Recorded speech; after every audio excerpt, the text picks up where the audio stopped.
Hi friends! If you flip or restore furniture, you already know the basic safety tips. Gloves, mask, ventilation. But today I want to talk about some of the unpopular safety tips.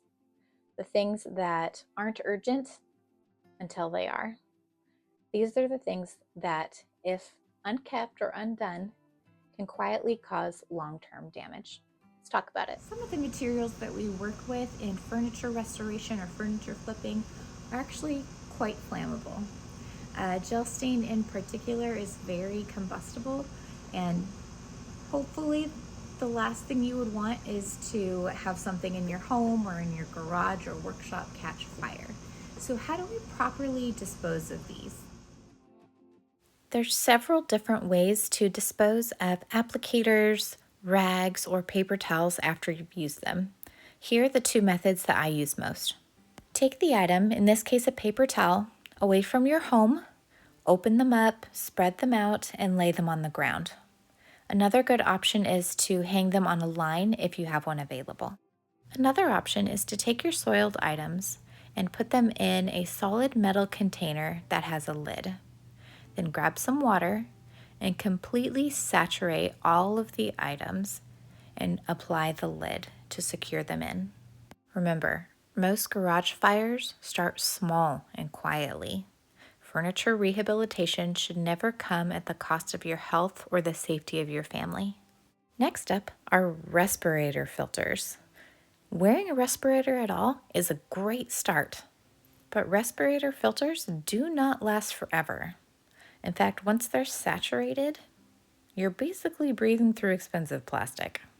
Gross. Respirator filters actually clog faster than you might think.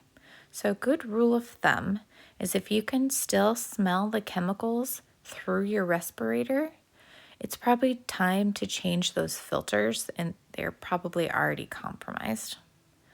Filters need changing based on hours of use, not just appearance, so be sure to refer to the user manual on your individual respirator.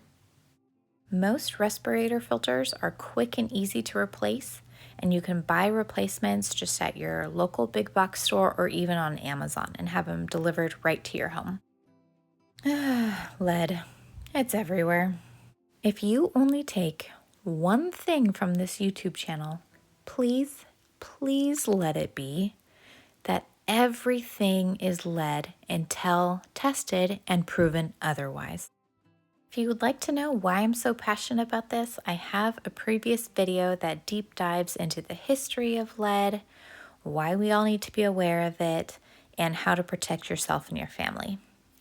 Okay, that's my soapbox. A great habit to get into is whenever you get a new furniture piece, I know you're excited, but grab some of these lead test strips and test a small piece on the furniture and see if it comes back negative or positive. Then you can make an educated decision on how you want to proceed. You don't need to be scared of lead, but you do need to be informed to be able to make the right decision for you and for your family members.